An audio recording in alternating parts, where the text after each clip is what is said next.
예. 아버지 하나님 감사합니다. 참으로 천한 만물이 열매를 맺고 있는 그러한 계절입니다. 우리의 삶에서도 그리스도의 열매를 맺는 그러한 삶을 살아갈 수 있도록 은총 베풀어 주시옵소서. 그리고 또한 추수 때가 가까이 되고 있는 것을 보게 됩니다. 또 주님 오실 때에 우리가 착하고 충성된 종으로서 주님 앞에 서게 하여 주시옵고, 또 주님 주시는 선한 열매를 들고 주님 앞에 서는 그런 복된 자들 되게 하여 주시옵소서. 그리고 하늘은 점점 높아지고 또 구름은 아름다움을 더해가고 있습니다. 참으로 그 하늘과 구름을 바라볼 때 우리가 이 땅에 속한 자가 아니라 하늘에 속한 자임을 늘 기억하게 하여 주시옵고, 주의 거룩을 본받게 하시고, 또 흰 구름처럼 우리의 마음과 우리의 생각이 참으로 깨끗함을 입는 그러한 시간들 되게 하여 주시옵소서. 오늘 이 시간 또 주의 말씀을 보고자 합니다. 주의 말씀으로 새 힘과 능을 얻는 그러한 시간 되게 하게 하여 주시옵소서. 예수님 이름으로 기도드리옵나이다. 아멘. 예, 오늘은 마태복음 23장을 보도록 하겠습니다. 예, 예수님께서 이제 무리와 제자들에게 이제 말씀하시고 있는 것을 보게 됩니다.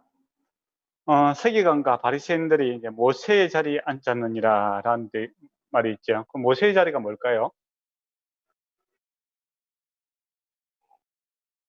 모세의 자리는 이제 회당에서 앞에 그 의자가 있습니다. 우리 이제 교회 같으면 강대상처럼 그 앞쪽에 이제 의자가 하나 있어요. 그 이제 의자를 갖다가 이제 모세의 자리라고 합니다. 그러니까 그 율법을, 그러니까 그 제시했던 모세지요, 그죠? 그만큼 이제 자기들이 모세의 그 권위를 입어서 하나님의 말씀을 증거하는 자리다라고 해서 그 모세의 자리에 앉아서 하나님의 말씀을 갖다가 증거했지요. 그래서 율법 입법자, 그러니까 법을 만든 모세의 계승자다라는 의미에서 이제 그 모세의 자리에서 앉아서 율법을 이제 강론하고 그렇게 했습니다. 예, 3절에 보면 그들이 무엇이든지 그들이 말하는 바를 행하고라고 되어 있죠. 지키되 그들이 하는 행위는 본받지 말라라고 되어 있습니다. 여기서 이제 말의 뉘앙스가 참 중요하겠죠. 한번 들어보세요. 아, 참 잘했어요. 그 말하고 참 잘했어요. 예, 어떤 느낌입니까? 예, 처음에는 정말 잘했다는 말이고, 뒤에는 참 잘했다는 말인데 같은 말이지만은 약간 뭐랄까 비웃는 그런 뉘앙스잖아요. 그러면 예수님께서 3절에서 그들이 말하는 바는 행하고 이제 그렇게 했을 때 그 뉘앙스는 첫 번째 걸까요? 두 번째 걸까요? 참 잘했어요 할까요? 참 잘했어요. 예. 어떤 뉘앙스로 이야기했을까요? 두 번째 뉘앙스인 것 같습니다. 두 번째요. 예, 그럴 가능성이 높은 것 같아요. 근데 확실하게 알 수는 없지만은, 예, 핵심은 뭡니까? 그들이 말하는 것이, 즉, 전달하는 내용이 그 하나님 말씀과 일치된다면 그 말씀에 순종하라라는 겁니다. 그러나 그들이 행하는 바는 본받지 말아라, 이제 그렇게 이야기를 하고 있죠. 아마 두 번째 뉘앙스 같아요. 약간 예수님이 그 말씀을 전가하실 때 보면 약간 루머가 좀 있습니다. 그 사람들이 이제 좀 웃을 수 있는 그런 요소를 많이 갖고 있어요. 그래 보면 바리새인과 또 서기관들이 하는 행동들을 보니까 자기들이 참 잘한다고 하잖아요. 그러니까 참 잘했어요. 이제 예, 그런 약간 비웃는, 그러면서 이제 실제적으로는 그들 말과 행동이 일치되지 않는 그런 모습들을 갖다가 이렇게 어, 어, 그러한 모습들을 이제 부끄러움을 나타내고 있는 그런 모습인 것 같아요. 아마 이 말을 했을 때 무리와 제자들이 아마 함께 웃지 않았나 그런 생각을 합니다. 예. 그들의 이제 모습을 보면 무거운 짐을 이제 사람들한테 지우고 자기들은 이제 손 하나 까딱하지 않는다, 이제 그렇게 말씀하고 있습니다. 그러니까 그들이 가리키는 이제 목적은 사람들을 지배하기 위한 것이지 자기가 하나님의 말씀에 순종하는 그런 목적으로 이제 말씀을 증거하지 않는다라는 겁니다. 근데 이제 저희도 이제 충분히 그렇게 될 수가 있다는 것을 늘 염려해야 됩니다. 우리가 강대상에서 이렇게 하나님의 말씀을 선포하는데 성도들 가리키기 위해서 또는 성도들에게 질서를 부여하기 위해서 하지, 내 자신에게 적용해서 내가 순종하지 않는 그러한 모습을 보면 우리 또한 그 바리새인과 별 다를 게 없겠지요. 그래서 첫째, 이제 말씀을 전가하는 사람들은 항상 1차적으로 내가 주님 앞에 순종하고 내가 은혜 받고 내가 주님의 말씀대로 살려고 하는 그런 몸부림들이 있어야 됩니다. 그래서 말씀을 듣는 자, 그리고 행하는 자가 복이 있다고 했지 않습니까? 그렇죠? 그러니까 내가 이 말씀대로 내가 살려고 애를 써봐야 이 말씀이 어떤 의미인지를 우리가 바로 이해할 수 있어요. 그런데 그런 이제 자기가 행하고자 하는 그런 모습들이 없으면 외식하는 모습의 사람이 될 수도 있고, 또 하나님의 말씀을 가지고 사람들을 이렇게 지배하려고 들고, 또 사람들을 갖다 통제하려고 드는 그런 수단으로, 그러니까 말씀을 인격으로 받아들이고 내가 순종하는 것이 아니라 사람들을 움직이고 지배하려 하는 수단으로 이렇게 능히 사용할 수도 있다라는 겁니다. 예. 불행하게도 이제 그런 모습의 목회자들이 가끔 있죠. 그런 거 봤을 때 참 안타깝고, 또 나 자신도 언제든지 이제 그런 위험에 빠질 수 있다라는 걸 좀 생각했으면 좋겠습니다. 그리고 이제 5절에 보면 모든 행위를 사람들이 보이고자 하나, 예, 그러니까 바리새인들이 하는 목적은 뭡니까? 사람들에게 보이려고 자기들의 행동을 하고 있다라는 겁니다. 그 마음에 하나님이 없고 오직 사람들의 인기와 사람들을 다스리고 통제하는, 그게 이제 관심이 있는 거지요. 예, 그래서 이제 곧 견문의 띠를 띠고 옷수를 길게 하며 이렇게 돼 있죠. 이 견문의 띠가 뭡니까? 그 랍비들이 보면 이마에 보면 조그마한 상자를 하나 이렇게 끈으로 이렇게 묶고 있습니다. 예, 상자 안에 조그마한 상자가 있어요. 그거 갖다 이마에 딱 붙이고 이렇게 묶어 놨습니다. 그게 이제 하나님 그 말씀을 갖다가 하나 내놨어요. 원래 그 의도는 뭘까요? 예, 우리가 머리는 생각하는 거 아닙니까? 그래서 내 생각이 늘 하나님의 말씀에 근거해서 생각하고, 또 그런 마음으로 내가 살겠습니다 라는 뜻으로서 그렇게 했는 거예요. 그런데 이제 그 본 의도는 상관없이 이제 다른 사람에게 자랑하기 위해서 나는 이렇게 말씀을 많이 알고 있는 사람이다, 예, 그런 이제 자랑의 용도로 이제 사용되는 게 이제 문제죠. 그러니까 원래 취지, 하나님 말씀대로 내가 순종하고 하나님 나라와 의를 위해서 살고자 하는 그런 몸부림이었다면 참 좋은데, 외형적인 모양만 있고 실제적인 내용이 없는 그런 모습입니다. 그리고 옷수를 길게 한다는 것은 이제 소매에다가 이제 청색실과 홍색실을 갖다 길게 내리트는 거지요. 이거 보면 이제 그 모세오경이 나옵니다. 그거는 이제 그 옷이라는 것, 그 사람의 신분을 이제 가리키는 거죠. 고귀한 사람이다, 거룩한 사람이다, 이제 그런 거죠. 그렇다면 그 옷을 다른 이유가 뭘까요? 우리가 옷을 입고 뭐 손을 사용할 때는 뭔가를 행동을 하는 그런 모습 아닙니까? 손을 쓴다는 것은, 그죠? 이렇게 우리가 행동할 때 내 소견대로 하는 것이 아니라 내가 하늘에 속한 사람, 하나님의 사람이다라는 마음으로 우리가 행동해라라는 것이 그 옷수를 다는 그 근본적인 의미죠. 그런데 이것이 이제 그런 하나님의 사람으로서 하나님의 마음을 품고 행동하는 것은 없고, 단지 내가 거룩한 사람이고 내가 높은 사람이고 내가 존귀한 사람이다라는 사람들에게 존경을 받기 위한 하나의 겉치장이라면 그거는 전혀 도움이 되지 않는다라는 겁니다. 그래서 이제 우리 교회에서도 또 이제 어떤 그 행사들을 한다든지 여러 가지 외형적인 모습들이 항상 나타날 수밖에 없지요. 그런데 이것이 내용이 어떤 것인가를 늘 생각해야 됩니다. 겉 모양만 따라가는 것이 아니라 그 의미를 갖다가 바로 알고 그 의미를 이제 시대에 따라서 그 의미를 잘 실천할 수 있는 쪽으로 그렇게 늘 고민하는 그런 지도자들이 되어야 된다라는 겁니다. 그렇지 않고 나중에 껍데기만 남아 있고 알맹이는 없는 그런 경우가 생기면은 어떤 형식적인 그런 것 때문에 교회가 싸움이 일어난다든지, 또 형식적인 거 가지고 서로 비난을 하고 비판을 하고 그런 모습들로 나타날 때가 많습니다.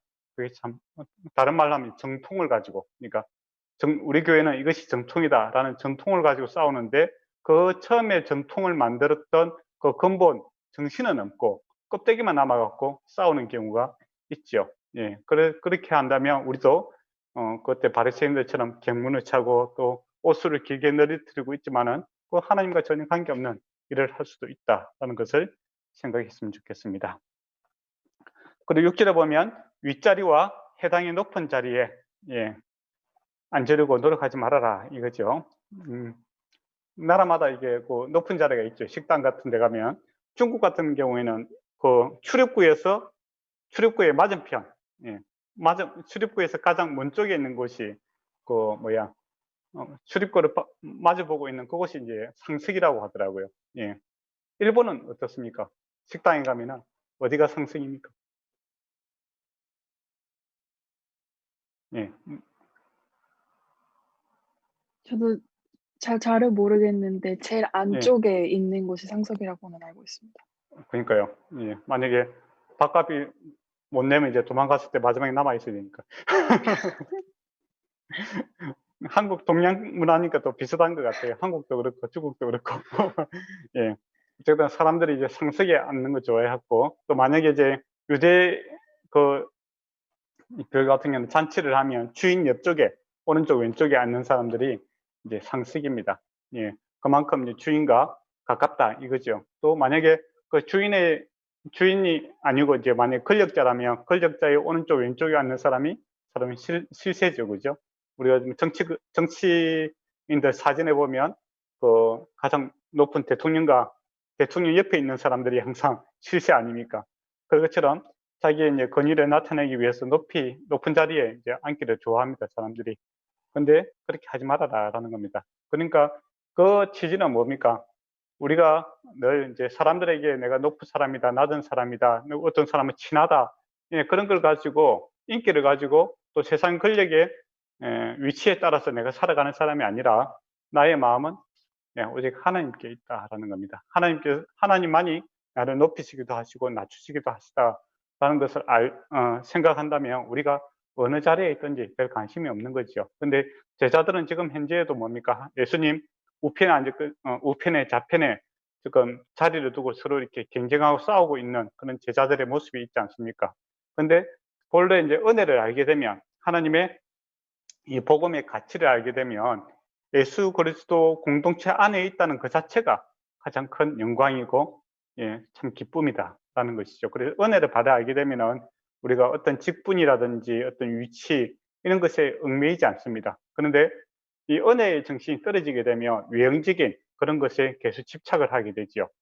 그래서 교회에서도 만약에 뭐 장로라든지 권사라든지 뭐 이 직분 때문에 이렇게 분쟁이 일어났다라고 했을 때 어떻게 해야 되는가? 어떻게 하면 될까요? 그렇게 하지 마세요. 뭐 그렇게 한다고 잘 해결이 안 돼요. 그때는 복음으로 다시 돌아가야 됩니다. 은혜의 정신. 은혜의 정신으로 다시 돌아갈 때 마음이 부드러운 사람이 돼요. 그리고 나 같은 죄인 살리신 주님이라는 이 복음의 근본, 은혜가 다시 임하게 되면 사람들이 자리라든지 신분 이런 것에 집착을 하지 않게 됩니다. 그런데 그런 은혜의 정신이 없어지게 되면 사람은 자연스럽게 이 자리라든지 명분이라든지 그런 곳에 집착을 할 수밖에 없다라는 것도 기억을 했으면 좋겠습니다. 그리고 8절에 보면 랍비는 선생님이라는 뜻이죠. 예. 그렇다고 해서 뭐 선생이라 부르지 말라고 해서 교회에서 그러면 주일학교 선생님도 선생님으로 부르지 말고 목사님도 목사님을 부르지 말고 그렇게 적용을 하면 곤란하겠죠, 그죠? 예, 우리 참 선생님은 우리를 가르치시는 분은 하나님이시다. 또 우리는 가르치고 있는 사람이라도 우리의 내용을 가르치는 것이 아니라 예수 그리스도의 내용을 우리가 전달자의 삶을 살아가는 것이지 내가 어떤 지식을 뭐 이렇게 덕도하여 뭐 가르치는 것도 아니고 또 내가 새로 개발해서 가르치는 것이 아니다라는 겁니다. 그래서 우리는 지식의 전달자의 삶을 사는 것이다 라는 것이죠. 예, 그래서 그 그 아버지라고도 이야기하는데 이거는 이제 육신의 아버지를 가리키는 것이 아니라 그 당시에는 서성 랍비를 갖다가 아버지라고 불렀어요. 그만큼 존경했다라는 겁니다. 예, 그래서 참된 존경의 대상인데 그러니까 우리가 가르치는 사람들의 입장에서 영광을 나타내야 되고 또 그 부각시켜야 되는 것은 가르치는 내가 아니라 원래의 지식의 권위인 대신 하나님 또 예수님에 대해서 우리가 높이고 함께 예배하는 자의 자리에 서야 되지 내가 이렇게 다스리는 자리에 서서는 안 된다. 이제 그런 내용입니다. 그게 사실이잖아요. 그죠? 우리의 기독교의 진리는 내가 만든 게 아닙니다. 여러분이 만든 것도 아니고 여러분이 개발한 것도 아니고 덕도한 것도 아니고 은혜로 거저 받은 거죠. 그래서 거저 주는 그런 거고 또 내가 다른 사람보다 좀 더 나은 자리에 있어서 가르치는 것이 아니라 주님의 은혜가 임했기 때문에 주님의 은혜가 임했기 때문에 그저 받아서 그저 나눠주는 것이다라는 겁니다. 그래서 가르치는 자도 그렇고 배우는 자도 그렇고 함께 우리가 높여야 될 대상은 예수 그리스도 또 하나님이시다라는 겁니다. 근데 이게 잘 안 돼요, 사람들이.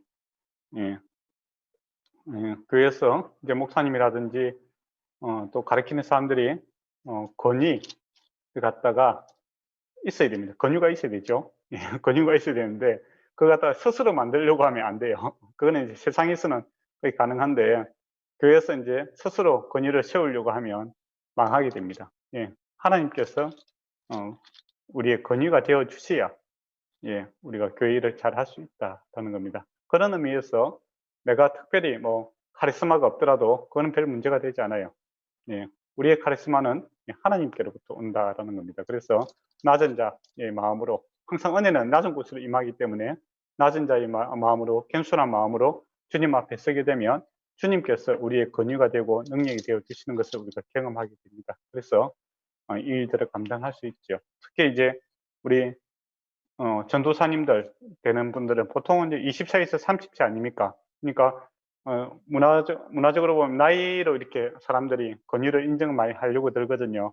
그럴 때 여러분이 주는 걸 들면 안 되고 내 권위를 하는 것이 아니라 하나님의 권위로 내가 이 일을 하고 있다라는 이 확신을 가지고 또 내 생각을 전하려고 노력하지 마시고 하나님의 뜻을 전한다라고 생각하시면 자연스럽게 그 말씀에 권위가 생기게 됩니다. 그걸 좀 기억했으면 좋겠습니다.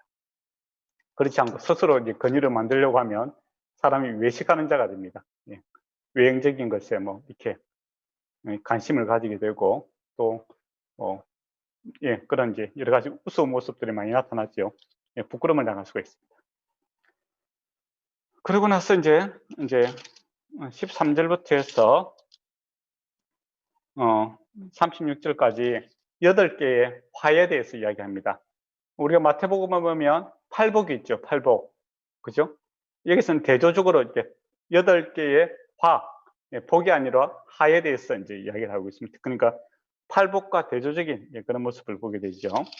그래서 첫 번째 이제 화는 뭐냐면 화 있어 이제 외식하는 서기관과 바리새인들이여 너희는 천국 문을 사람 앞에 닫고 너희도 들어가지 않고 들어가는 자도 들어가지 못하게 하는도다라고 이야기합니다. 그러니까 바리새인들도 전도에 힘썼습니다.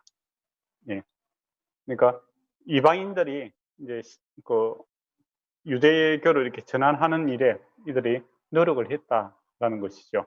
그래서 세례를 줌으로써 죽고 새롭게 태어났다 그런 의식들을 행함으로써 이제 전도 활동에 열심히 했지요.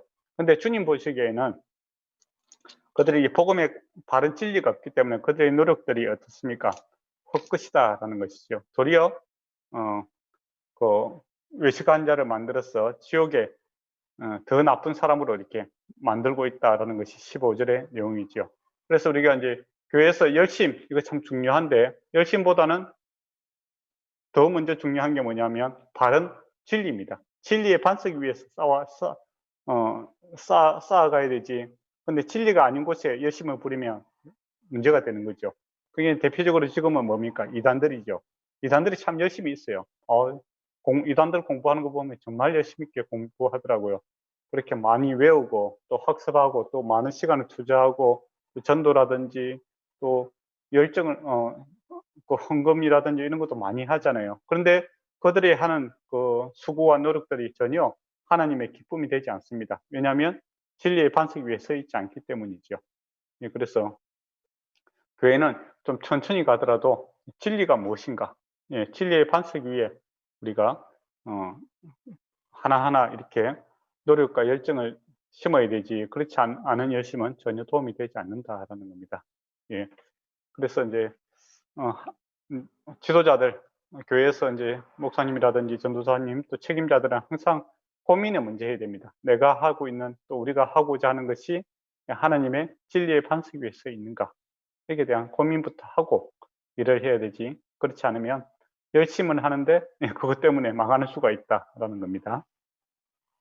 그리고 16절에 보면 하 이시전적 눈먼 인도자여 내가 말하되 누구든지 성전으로 맹세하면 아무 일 없거니와 성전의 검으로 맹세하면 지키시니라 라고 되어 있습니다. 맹세에 대한 이야기죠.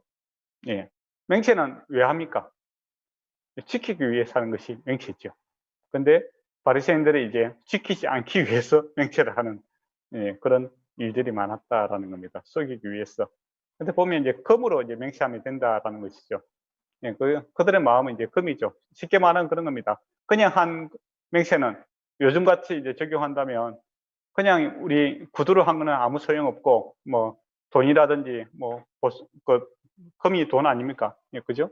그런 것을 걸고 한 것은 지켜야 된다. 그게요 지금. 그러니까 바리새인들의 이 마음에는 하나님 앞에서 내가 살아간다라는 마음이 없었다라는 겁니다. 그래서 하나님 앞에서 살아가는 사람들은 뭐 굳이 계약서를 안 쓰더라도 자기 말에 책임이 지는 인격적인 사람이 되어야 되지요. 그래서 예, 아니요를 분명히 하라. 이제 그렇게 이야기합니다. 예, 예, 아니요, 아니요 하라.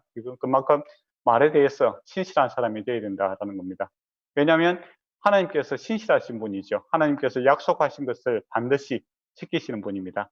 옛날 아담에게 약속하신 것을 예수 그리스도 때 성취를 하지 않습니까? 여자의 후손으로 오시겠다 하는 것을 성취하시고 아브라함에게 약속하신 것을 또 성취하시고 다윗에게 약속하신 것을 성취하시는 그런 기독교는 사실은 약속의 종교고 그 약속을 신실하게 지키는 그러한 종교입니다. 그래서 마음에 하나님이 있는 사람은 어떤 사람입니까? 예, 자기 말에 대해서 책임을 지는 또 진실한 사람이 하나님에 있는 사람인데 이 바리새인들의 이제 맹세라는 것은 금과 관련되어 있는 거죠. 예, 돈과 관련되어 있는 거고 이익이 되면 지키고 이익이 되지 않으면 그걸 지키지 않는 이제 그리고 성전이라든지 그런 것은 하나님이 계신 곳이 아니라 단지 자기들의 이제 이익을 위한 하나의 수단에 불과한 그런 모습으로 전략되어 있는 것을 보게 됩니다. 그래서 저와 여러분도 이제 교회 이거 또 교인으로서 또 하나님의 사람으로서 이 신실함을 늘 유지하기 위해서는 내가 하나님 앞에 서 있다라는 것을 늘 기억했으면 좋겠습니다. 그리고 23절에 보면 하 있을진적 세계관과 바리새인들 이제 그렇게 하면 11조에 관한 이야기가 나오죠. 그러니까 박하, 회황, 근체 이런 거는 조미료입니다. 조미료 그죠? 음식 넣을 때 조금씩 넣는 거잖아요.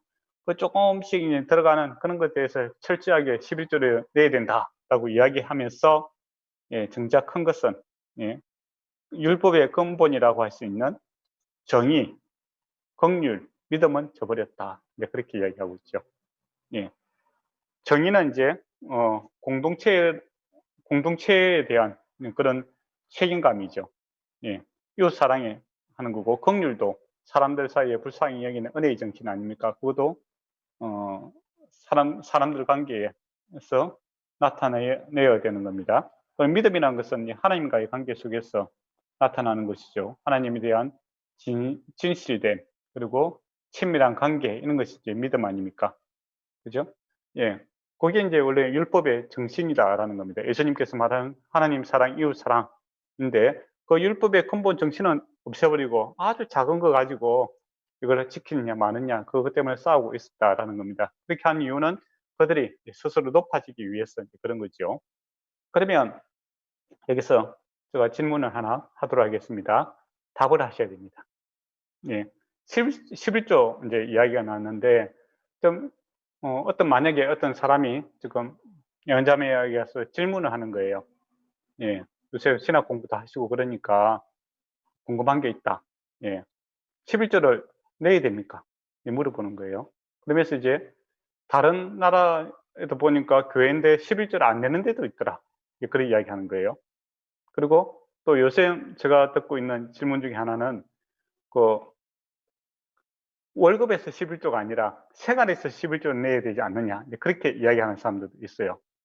그러니까 구약에 보면 이 11조라는 것이 쓰는 용도가 보면 성전을 위해서, 제사장을 위해서 쓰는 경우도 있고, 또 나그네, 고아, 어려운 사람들 이런 데로 쓰이기도 하고 그렇잖아요. 그렇기 때문에 우리가 세금을 이미 내고 있기 때문에 11조를 낼 때 생활에 우리가, 그러니까 생활비에서 이제 11조만 내야 되지 않느냐, 그렇게 이제 주장을 하는 사람도 있어요.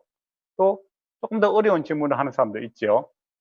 아니, 구약에서 보면 10계명에 보면 여러 가지 내용들이 있는데 굳이 11조만 지금까지 왜 유용하냐? 우리가 구약을 지키려면 다음 안식일도 지켜야 되지.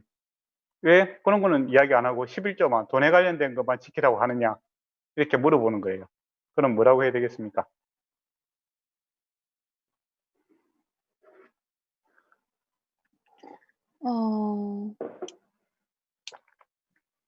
일단은 드려야 되는 거는 11조는 드려야 되는 거라고는 성경에다가 적혀 있는 것 같은데요.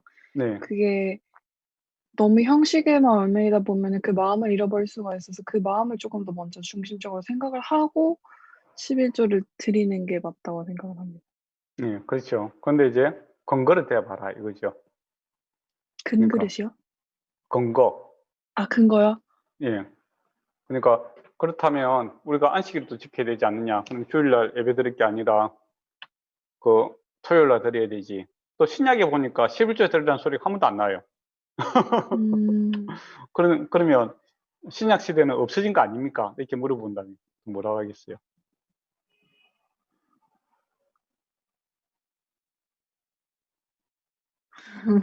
좀 어렵네요. 근데 음, 이 성경 말씀을 가지고서도 그 시대에 맞게 예, 행동하는 것, 예, 그것이 그러니까 어떻게 이 말씀을 적용하느냐가 굉장히 중요한 것 같습니다. 그래서 예, 그러니까, 저로서는 네. 예, 네. 얘기해보세요. 그래서 저는 그냥 개인적으로는 그냥 그렇게 말씀하셨으니까 그거를 지키려는 뭐랄까 습관이라 해야 될까요? 예, 그거를 근거로 얘기할 수 있을 것 같습니다. 예. 근데 이제, 우리가 이제 일반적으로 이제 그냥 성도면은 자기 의견을 갖다가 중요하죠. 근데 이제 목회자가 되는 이상은 이제 자기 근거가 항상 성경적 근거가 있어야 됩니다. 음. 예, 그러니까 목회자한테 물어보는 것은 내 개인적인 생각을 물어보는 게 아니고 당신이 성경에 대해서 전문가니까 성경에서 뭐라고 이야기하는가를 답해 주세요. 라는 게 음. 이제 그 질문의 의도 아닙니까? 그죠? 그래서 우리가 이제 답하는 데 있어서 항상 성경적 근거가 있어야 된다라는 것이죠. 그래서 조금 전에 제가 물어봤던 내용들은 실제로 이제 성도들이 물어보는 내용이기도 합니다.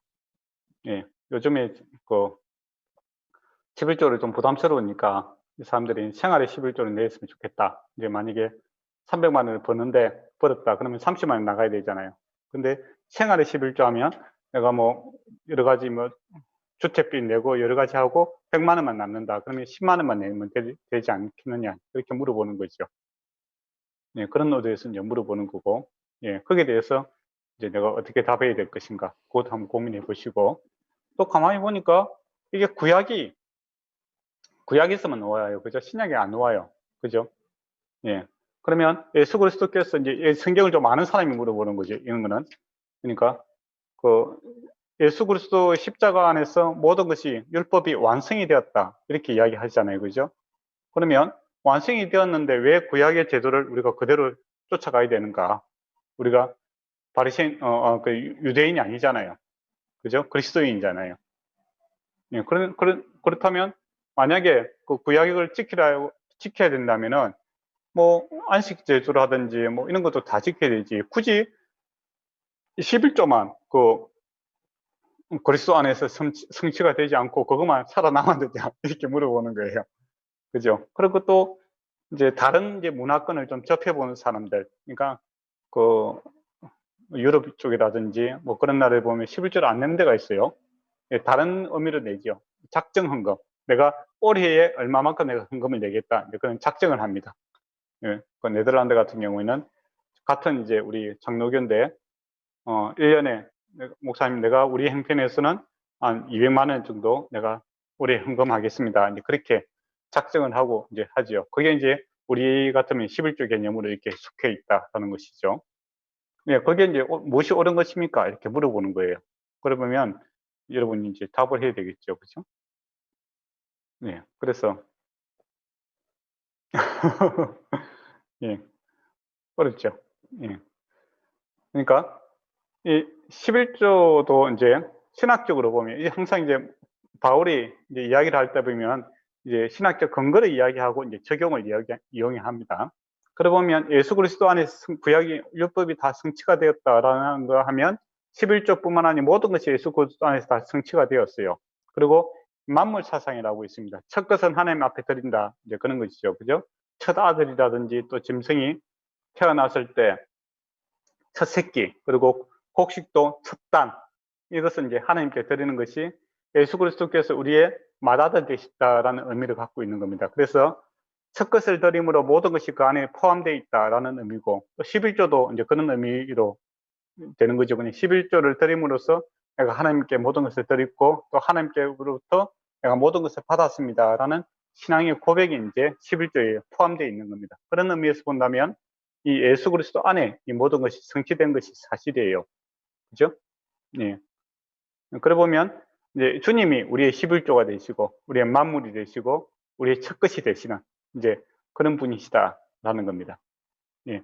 그러면 이제 이렇게 넘어와서 이제 신약 시대에는 왜 11조가 이야기가 없는가? 바로 예수 그리스도 안에서 모든 것이 성취가 되었기 때문입니다. 그러면 이제 원리는 이제 그거죠. 예, 그것으로 끝나는 겁니다.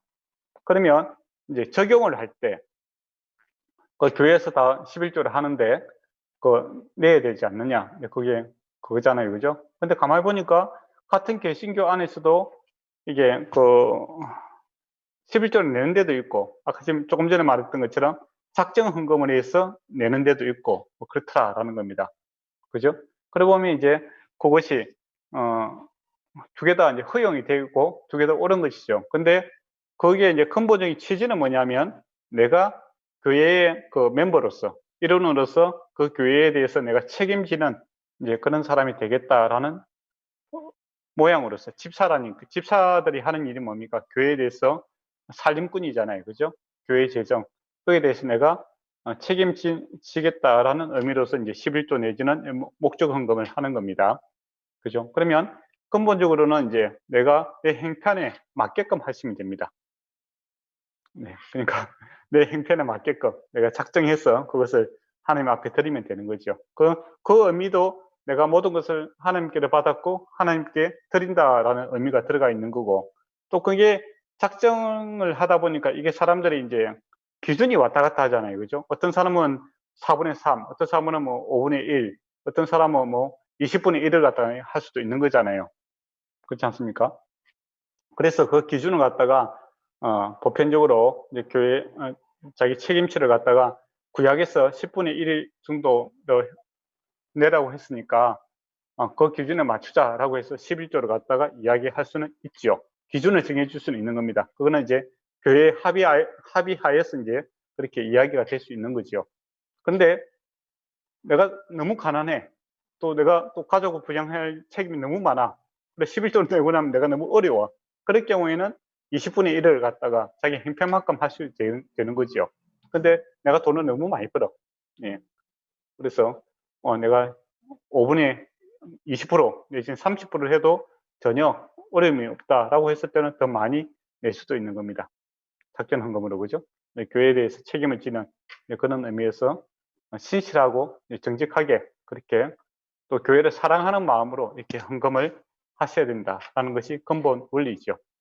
네, 그건 이제 근본 원리를 갖다가 이제 아시면 될 것 같아요. 네, 혹시 답이 됐습니까? 이야기 하려면 좀 더 있는데 여기서 대충 이야기를 끝내는 게 좋을 것 같아요. 괜히 이야기만 해놓으면 나중에 복잡해져요. 네, 그래서 항상 어떤 질문들이 들어올 때 우리가 성경적 근거를 갖다가 좀 생각을 하고 이야기를 해야 됩니다. 예. 그리고 이제 전체적인 이제 우리 장로교 안에서 또는 그 미국적 영향을 받은 이 교회 안에서 나타나는 그 현상 외에 다른 문화권에서 나타나는 그런 현상들도 있어요. 그때 무엇이 옳은가라고 했을 때 항상 성경적 근거를 좀 가지고 하면 비판할 건 없다라는 겁니다. 그렇지만은 11조의 정신을 따른다, 그 정신은 따라가야 되겠죠. 그렇다면 내가 교회의 일원으로서 책임과 의무에 대해서 다 하려고 하는 노력과 마음씀씀이 또 물질에 대한 그 헌신 이런 것들은 충분히 우리가 고려를 해야 되고, 또 11조가 어떻게 사용되었는가라는 것도 한번 생각해 봐야 된다라는 겁니다. 1차적으로는 제사장들, 또 교회 성전을 갖다 유지하는 데 사용되었고, 또 이웃 사랑, 또 어려운 사람들을 갖다 돕는 데 사용되었다라고 하면, 이제 우리 교회에서 이제 쓰여지는 헌금 또한 이제 하나님께 예배드리고, 또 성직자들이 생활할 수 있도록 도와주고, 그 다음에 더 나아가서는 이웃 사랑을 위해서 봉사, 또 헌신할 수 있는 곳에 이제 되어야 된다는 그 목적성은 우리가 그대로 가져와야 된다라는 겁니다. 그렇지 않고 뭐 현대교회처럼 헌금을 가지고 막 땅 장사 투기를 한다든지, 은행에 넣어서 이렇게 뭐 이자 놀이를 한다든지, 그런 식으로 헌금을 사용해서는 안 된다라는 겁니다. 근데 이제 교회가 커지고 이제 돈이 이제 헌금이 많아지고 그러면은 이제 불행하게도 요즘에 땅을 사갖고 땅 장사를 한다든지, 투기죠. 그다음에 또 은행에다가 뭐 이자놀이 한다든지 그런 용도로 사용하는 경우가 있어요. 그래서 그런 거는 이제 원래 헌금의 목적과는 전혀 관계가 없는 겁니다. 예, 그렇게 해서는 안 된다는 겁니다. 그래서 교회 재정은 제가 보기에는 그래요. 100만 원 들어와서 100만 원이 다 나가는 것이 옳습니다. 근데 그냥 쓰는 것이 아니라 분명한 목적이 있어야 된다는 겁니다. 개인도 그렇잖아요. 개인도 돈을 씀에 있어서 분명한 목적이 있는 돈을 써야 그것이 바르게 쓰는 거지 않습니까?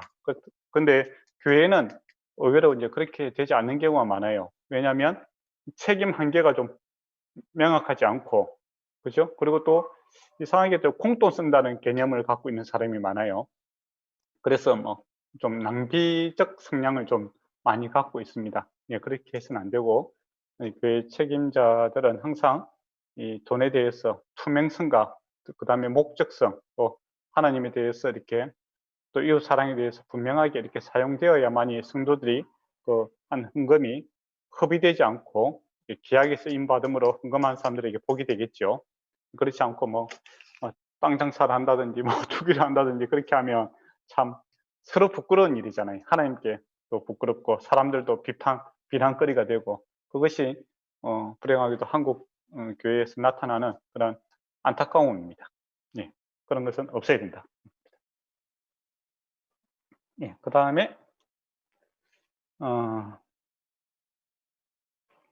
25절에 보면, 24절에 보면, 맹인된 인도자여 하루살이는 걸려내고 낙타는 섬기는지라. 그러니까 작은 것은 이제 막 그 부정하다고 이렇게 막 걸려내는데 애를 쓰는데, 낙타는 이제 부정한 동물입니다. 왜 낙타가 부정한 동물일까요?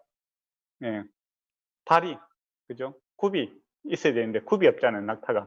그래서 성경에 보면 낙타 부정한 거예요. 그 큰 것은 이제 그냥 삼켜버리는 이제 그런 모습을 보게 됩니다. 그게 이제 외식하는 자의 모습이다라는 겁니다. 그게 보면 이제 그 낙타라는 그 예수님께서 이제 언어적 하루살이와 낙타를 이제 비유하신 이유가 있습니다. 예, 낙타 하루살이라고 이제 되어 있는 이 단어는 아람어로서 이제 제가 알파벳을 읽어드리겠습니다. 제가 이게 발음하기 힘들어요. 나중에 연자미가 한번 발음해 주세요. Q, A, M, R, L, A라고 되어 있습니다. 그다음 낙타는 예, 딱 한자만 이렇게 바뀌어 있어요. G, A, M, A입니다. 그러니까 예수님께서 하루살이와 낙타 이제 앞에 있는 글자 하나만 딱 틀리는 거예요. 그래서 언어적 유의를 사용해서 이제 이 말씀을 하고 있다라는 겁니다. 그러니까 크기라는 말도 있지만은 언어적 유의도 이제 사용하시는 문학적 요소를 많이 포함되어 있다 이렇게 봅니다. 예수님께서 말을 참 잘하셨다. 이렇게 그렇게 보시면 될 것 같습니다. 예. 그다음에 25절에 보면 하 이실전적 외식하는 서기관과 바리새인들이여 장과 대접은 깨끗이 하되 그 안에 탐심과 방탕으로 가득하게 한도다라고 되어 있습니다. 이제 손을 씻는 밥을 먹을 때 손을 씻는다든지 그런 여러 가지 의식들이 있어요. 예, 그거는 참 깨끗하게 하면서 사실은 이 마음에 그 더러운 탐욕이 가득한 그런 모습을 보게 되죠. 그래서 예수님께서 먼저 그죠? 마음을 깨끗하게 해야 된다. 안에 있는 것을 깨끗하게 하라. 그래야면 겉도 깨끗하리라. 이 말은 뭡니까? 예, 마음을 갖다 깨끗하게 하는 것이 중요하다라는 겁니다. 예. 하나님께서는 중심을 보신다고 했지 않습니까? 그때 중심이 뭡니까? 마음이잖아요. 예. 그래서 어떤 우리가 그 외형적인 의식적인 이런 것도 참 중요해요. 그렇지만은 그 의미, 그 의도를 정확하게 알고 이렇게 행하기를 원하신다라는 겁니다. 그런 것은 이제 구약에서도 그대로 나타나죠. 다윗이 그 성전에 이렇게 사울 때문에 도망을 가잖아요. 그때 제사장이 원래 그 떡을 갖다가 제사장만 먹을 수 있는데 그 다윗에게 뭐랍니까? 너희가 부정하게 한 일이 없다면은 이 떡을 먹도록 이렇게 허용을 해주지 않습니까? 그게 은혜와 긍휼의 정신 아닙니까? 그죠? 원래 그 취지를 잘 알고 그렇게 적용하고 있는 것을 보게 됩니다. 그러니까 구약에서부터 이제 율법이라는 것이 외형이 중요한 것이 아니라 그 근본 의미를 잘 살려서 적용하는 것이 중요하다라는 겁니다. 그러면 이 성경이 그 2000년 전에 가깝게는 2000년 전에 쓰여졌고 그 이전에는 이제 뭐 4000년 전에 또 6000년 전에 쓰여졌잖아요. 4000년 전에 쓰여졌잖아요. 그죠? 또 문화도 다르잖아요.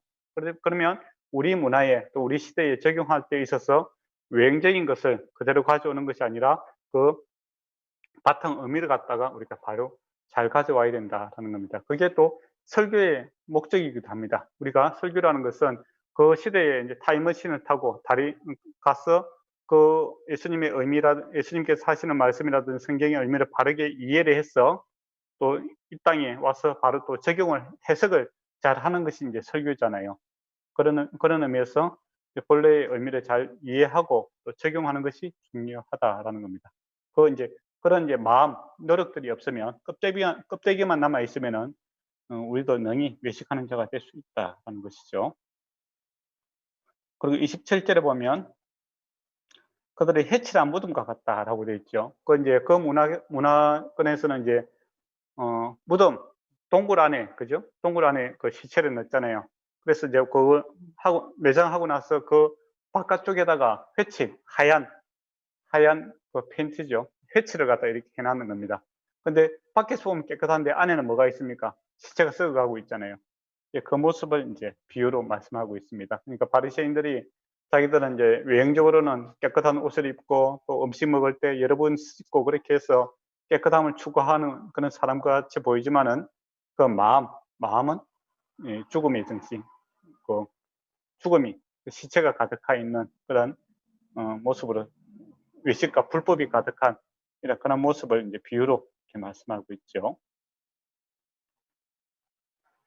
예, 29절에 보면 외식하는 서기관과 바리새인들이여 너희는 선지자의 무덤을 만들고 의인들의 비석을 꾸미면서 만일 우리가 조상 때에 있었더라면 우리는 그들이 선지자의 피를 흘리는데 참여하지 아니하였으리라 하니 이 말은 무슨 말입니까? 구약에 보니까 선지자들을 하나님께서 보냈는데 자기 조상들이 어떻게 하죠? 그 참 선지자들을 갖다가 핍박하고 죽이고 돌로 치고 또 톱으로 자르고 뭐 그렇게 하잖아요. 그죠? 예, 근데 자기들이 그렇게 이야기하는 겁니다. 우리는 우리 시대에 왔다면 만약에 이사야라든지 뭐 엘리사 이런 사람들이 우리 시대에 왔으면 참 잘해줬을 건데 우리가 순종했을 건데 사람들 시대를 잘못 만나서 이제 그런 일이 발생했다. 이제 그런 식으로 이야기하는 거예요. 거기에 대해서 예수님께서 그렇지 않다라는 거죠. 너희도 그렇게 말함으로 인하여 너희도 너희 조상들과 똑같은 사람들이다. 그렇게 이야기를 하는 거죠. 이게 무슨 말일까요?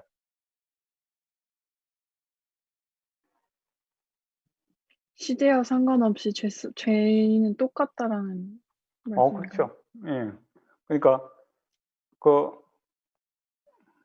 그들이 똑같은 이제 그런 이제 마음을 가지고 있는 사람들이다. 이제 그거죠.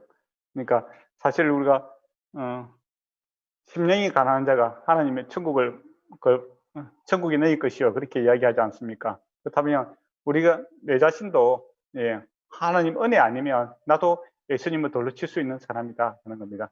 그런데 그럼에도 불구하고 예수님께 돌을 던지고 비방하고 또 사도 바울처럼 앞장서는 사람임에도 불구하고 나를 위해서 십자가 지신 그럼에도 불구한 그 은혜가 임했기 때문에 내가 새롭게 태어났다라는 것을 고백하는 것이 복음의 정신이죠. 근데 나는 다른 사람과 달라서 선과 악을 구별하고 나는 선의 자리에 설 수 있다라는 이 자신감을 갖고 사는 사람은 아직까지도 내 안에 이 악이 얼마나 큰지를 잘 모르고 있다라는 겁니다. 그런데 복음을 바로 이해하게 되면 사도 바울처럼 뭐라고 합니까? 내가 악의 개수다 이야기를 하는 거예요. 네.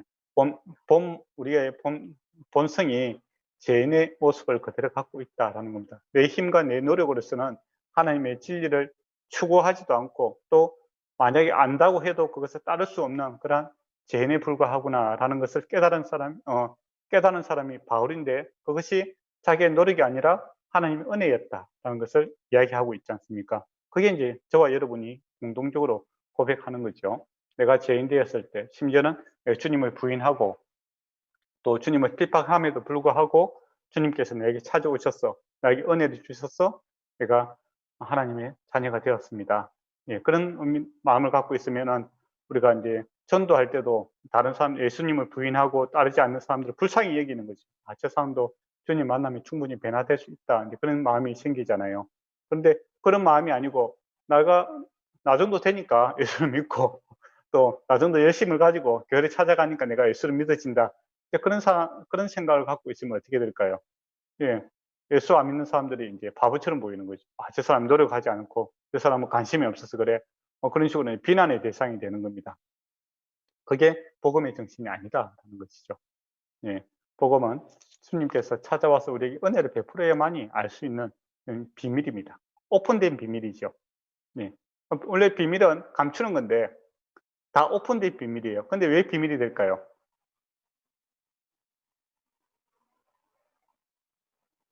그거를 알려고 하는 사람만 알아들을 수 있는 거라서. 음. 그러니까 안 믿는 사람도 알려고 해도 못 알아봐요. 그게 문제예요. 그냥 비밀이라는 것은 숨김의 기능이 있는데 오픈되어 있는 거예요. 그러니까 음. 예수를 믿으면 하나님의 자녀가 되고 예수를 믿으면 성령이 찾아오셔서 하나님의 살아계심과 내주하심을 우리가 경험하고 살아계신 하나님을 경험하고 산다 이렇게 이야기하잖아요. 그런데 믿지 않는 사람에게는 이것을 아무리 이해하려고 해도 되지 않는 거예요. 네, 방법을 다 가르쳐 줬어요. 방법을 가르쳐 줬는데 하나님의 은혜, 즉 성령께서 우리를 찾아오지 않으시면 우리가 이것을 깨우칠 수가 없는 거예요. 그래서 비밀인 겁니다. 그래서 오픈된 비밀이죠. 방법이라든지 내용은 다 전달을 하더라도 실제로 주님께서 찾아오지 않으면 이것은 이해되지 않는 겁니다. 즉 은혜 없이는 이것을 깨달을 수 없는 그런 것이 바로 복음이다라는 것이죠. 예.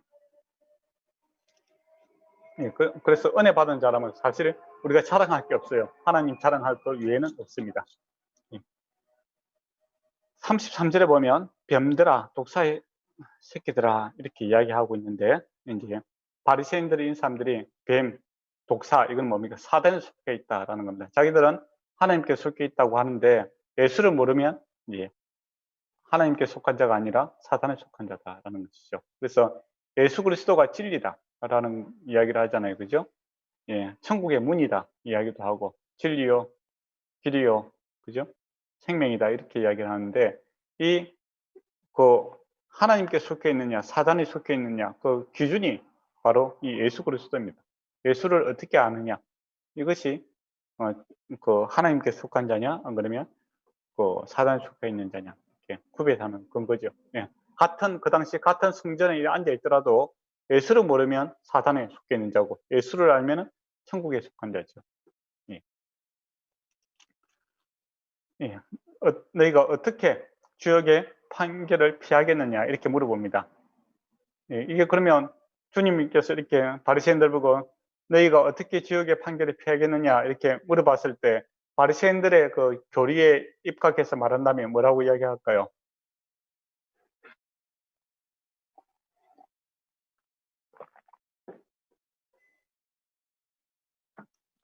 교리에 입각한다는 게 무슨 뜻이죠? 바리새인의 정신에 이제 자기들의 생각에 입각해서 네. 나는 어떻게 지옥에서 벗어날 수 있다고 이야기할까요? 그 율법을 다 지키면? 그렇죠. 공로 사상이 있잖아요. 공로 네. 사상과 그 단계별로 율법을 단계별로 이렇게 만들었지 않습니까? 그러면은 부자 청년처럼 내가 여러 가지 지켰는데 무엇을 지켜야 천국에 이를 수 있겠습니까? 이제 그렇게 이야기하겠죠. 나는 이제 또 뭐 다른 숙제를 하나 주세요. 그러면 내가 그 숙제를 풀고 내가 천국에 가겠습니다. 이제 그런 식으로 이야기하는 겁니다. 공로 사상이 있으니까. 또 행위 구원이니까 내가 행동을 해서 구원을 받는다. 그런 쪽으로 이야기를 하겠죠. 그런데 예수님의 답은 뭡니까? 지옥의 판결을 피할 수 있는 방법은 공로라든지 행위에 있는 것이 아니라 오직 은혜에 있다라는 겁니다. 그런 의미에서 이 바리새인과 예수님의 생각은 반대의 입장에 서 있는 겁니다. 그리고 34절에 보면 내가 너희에게 선지자들과 지혜 있는 자들과 세계관들을 보내매 너희가 그 중에 들어는 죽이거나 십자가에 못 박고 그 중에 들어는 해당에서 채찍질하고 이 동네에서 저 동네를 따라 박해를 받으리라 라고 되어 있습니다. 진리 때문에 박해를 받는, 이 구약에도 그랬고 신약에도 순교자들이 생기게 되죠. 그것은 예수를 모르기 때문에 생기는 일이다라는 겁니다. 그리고 이제 의인의 35절을 보면 그러므로 의인 아벨의 피, 아벨이 누구죠? 하인과 아벨 맞습니다. 거기 형제. 그리고 처음이죠, 그죠? 처음으로 이제 순교당했던 사람이 아벨 아닙니까? 그러고 나서 이제 제단 사이에서 너희가 죽인 바 가야바의 아들 사가랴. 사가랴가 왜 누굽니까? 사가랴는 누굴까요?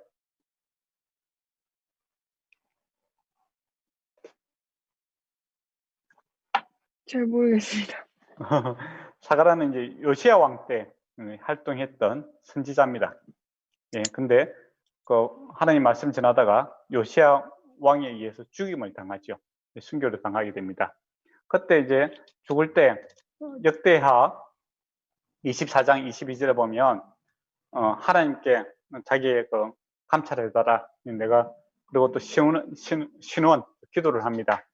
그것 때문에 이제 아람 군대가 와서 이 요시야 왕을 갖다가 그 패망시키는 그런 일이 있었죠. 근데 왜 하필이면 아인과 사가랴를 사용했을까요? 이름을 썼을까요?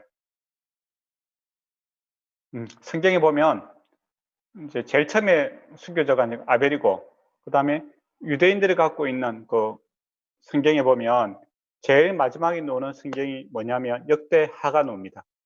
그러니까 구약 39권을 갖다가 이렇게 배치하는 순서가 우리가 갖고 있는 성경하고 순서가 달라요. 유대인들이 갖고 있는 성경은 역대하가 제일 마지막에 나와요.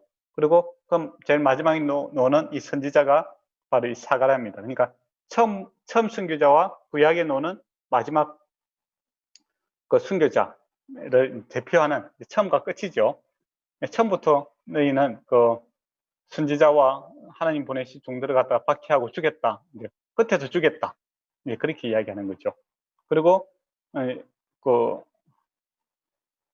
요시아가 이제 그 사가랴를 죽이고 또 사가랴가 자기 억울함을 하나님께 기도했을 때 하나님의 심판이 그 아람 군대를 통해서 임하게 됩니다. 그 시대에 그것처럼 너희도 이 세대에 돌아가리라. 지금 이제 예수님을 너희가 핍박을 하고 죽이는데 그 심판을 이 세대가 받을 것이다. 이 이야기를 합니다. 그러면 이 세대는 한 세대는 몇 년입니까? 한 세대 기준은 30년이죠. 그죠? 그러니까 예수님이 33살에 돌아가시잖아요. 그죠? 그러면 한 세대 30년 안에 이제 이 일이 일어나게 될 것이다. 예수님을 핍박했던 것들이 바로 그 책임을 갖다가 묻게 될 것이다. 그 이야기를 하고 있습니다. 근데 여기서 이제 사가랴를 가리킬 때 누구의 아들로 되어 있습니까?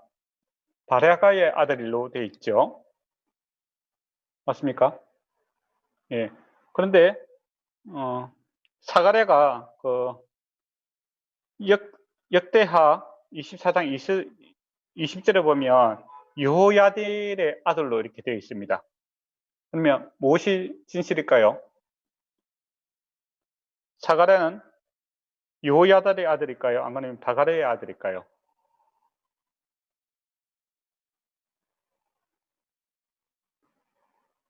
연자매가 없었습니다.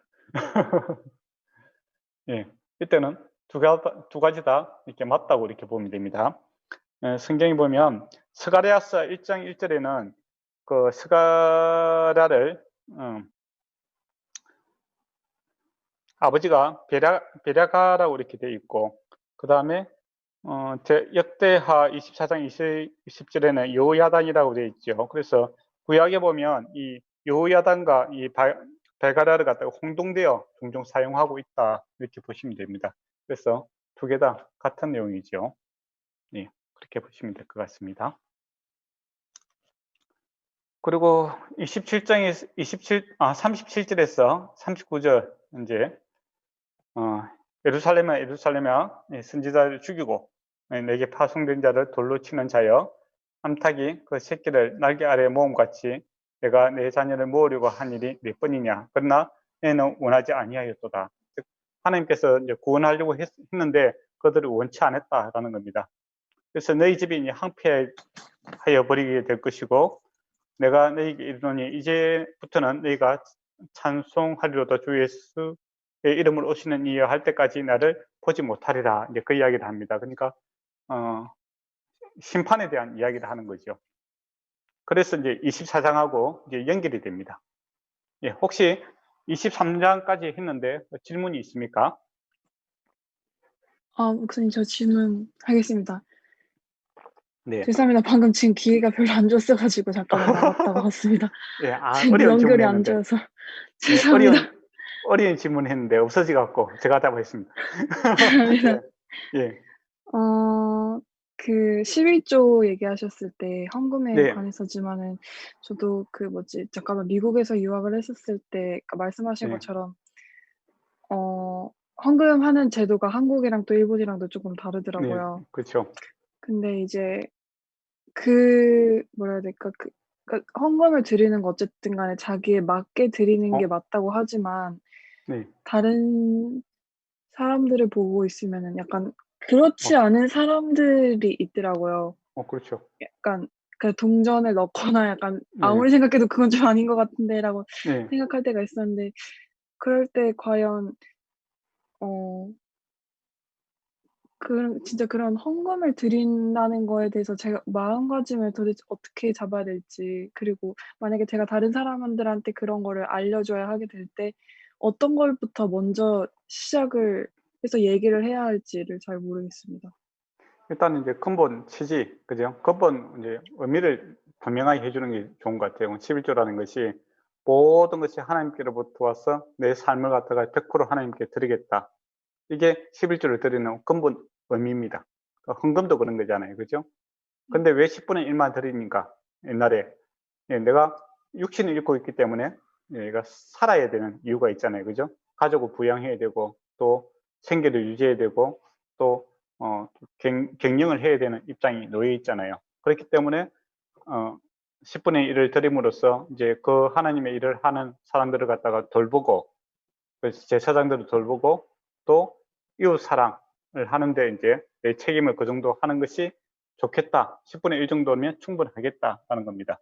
근데 구약에서는 이제 그게 이제 국가적인 종교가 하나의 국가제, 기독교 국가였잖아요. 그러면 그 안에 세금도 다 들어가 있는 거예요. 맞잖아요. 음. 그러면 우리의 세금도 이제 그런 의미를 갖고 있습니다. 맞잖아요. 그죠? 우리가 세금 냈을 때 이 공익적인 차원에서도 사용이 되잖아요. 그죠? 그런데 이제 그렇게 했을 때 뭐 10분의 1은 우리에게 너무 과하지 않느냐 그렇게 이야기하는 사람도 있어요. 근데 이제 그 이제 퍼센티지가 중요한 것이 아니고 이제 근본 의미가 더 중요하다 이거죠. 내가 살아가는 것이 하나님 은혜니까 내가 하나님을 위해서 살겠다라는 이제 그 취지에서 내 행편에 맞게끔 헌금을 하면 된다는 겁니다. 그런데 그렇게 이야기했을 때 이제 말씀드린 것처럼 어떤 사람은 내 행편은 뭐 동전 몇 개 넣는 게 전부 다 그렇게 뭐 주장한다면 그건 어쩔 수 없는 거예요.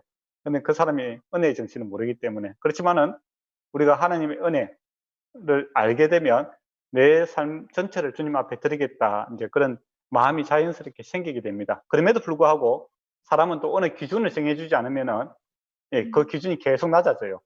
그렇잖아요.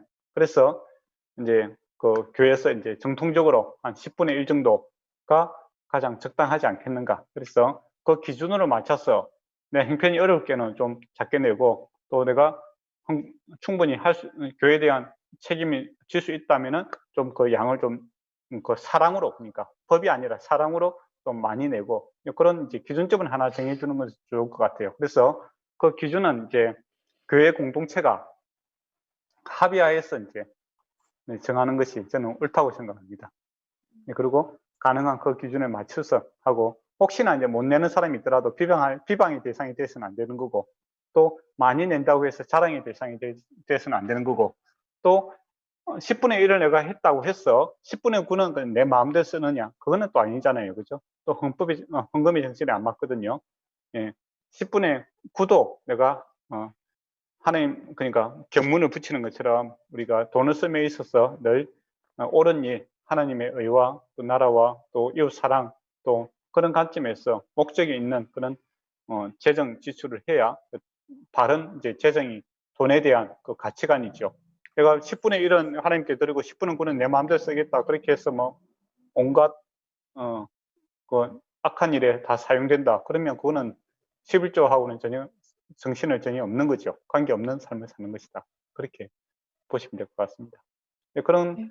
것은 이제 구체적인 그런 것들은 이제 같이 한번 이제 목사님들하고 같이 토론하면서 이야기를 하고, 또 그 기준들을 세워가는 것이 이제 중요하겠죠.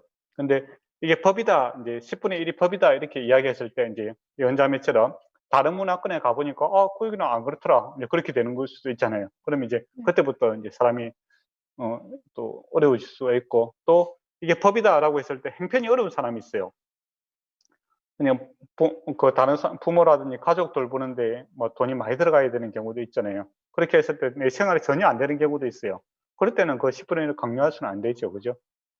예. 어떻게 보면 그런 사람들에는 교회가 그 사람을 도와야 되는 입장이 될 수도 있는 겁니다. 예. 그렇죠. 예.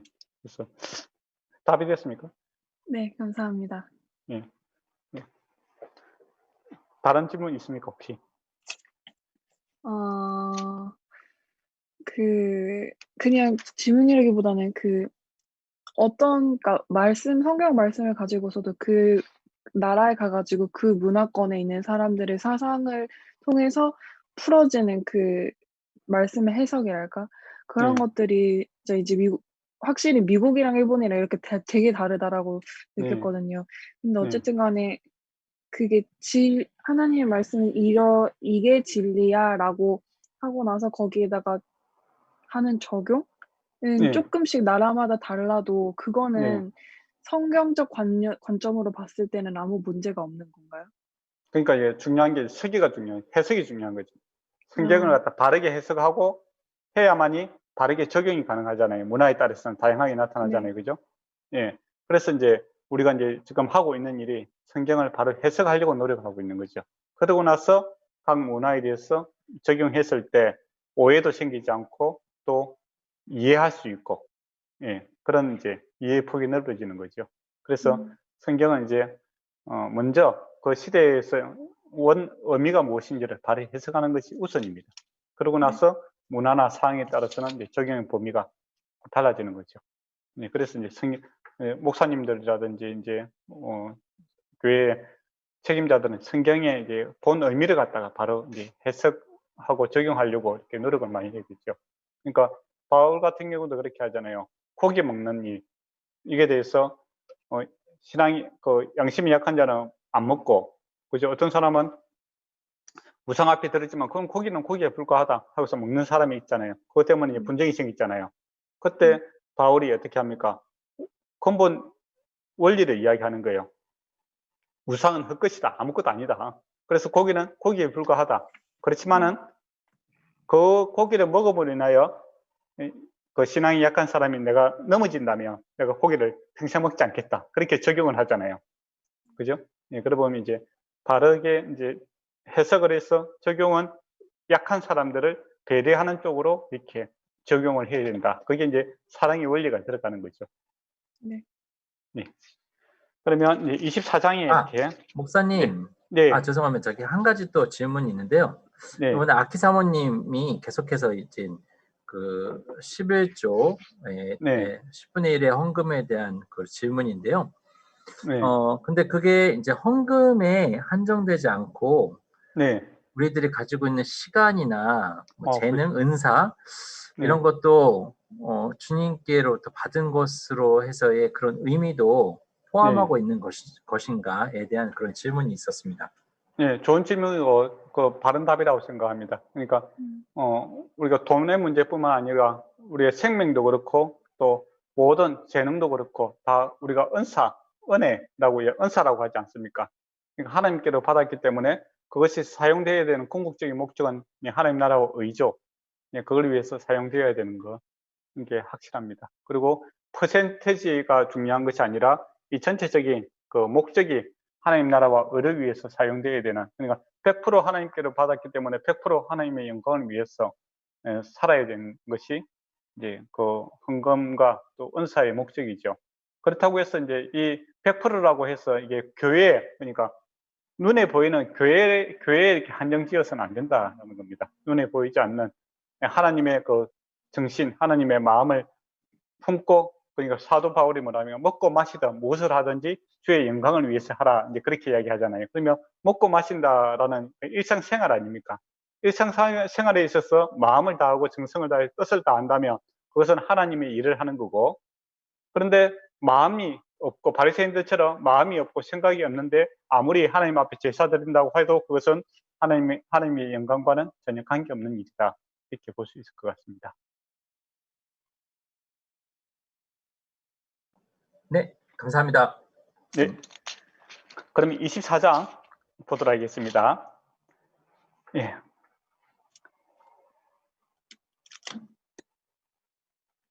예, 24장에 보면 예수께서 성전에서 이제 나오셨습니다. 가실 때 성전을 이제 건물을 가리켜 보시면서 너희가 이 모든 것을 보지 못하느냐, 내가 진실을 이루노니, 성전을 가리켜서 이야기하는 겁니다. 돌 하나도 돌 위에 남기지 않고 다 무너뜨리시리라 이야기를 합니다. 그러니까 성전이 바삭 없어져 버릴 것이다, 그 이야기를 하는 거죠. 심판을 받을 것이다, 이야기를 합니다. 심판을 받는 이유는 앞에서 말씀하신 37절과 39절의 내용이죠. 그냥 하나님 말씀을 받아들이지 않고 핍박함으로써 성전의 원래의 기능을 상실했기 때문에 더 이상 필요 없다, 심판받게 될 것이다, 그 이야기를 합니다. 그때 이제 제자들이 엄청 놀랬겠죠. 네, 엄청 놀랐습니다. 왜냐하면 그들에게 있어서 성전은 이 세상 전부, 성전이 망한다는 것은 세상이 끝나는 것과 동일시 이제 생각하고 있는 사람들입니다. 그 당시에 유대인들이 그렇게 생각하고 있었어요. 그래서 3절에 보면 예수님께서 감람산 위에 이제 앉아 계시는 것을 보게 되죠. 예수님께서 왜 감람산 위에 앉아 계셨을까요?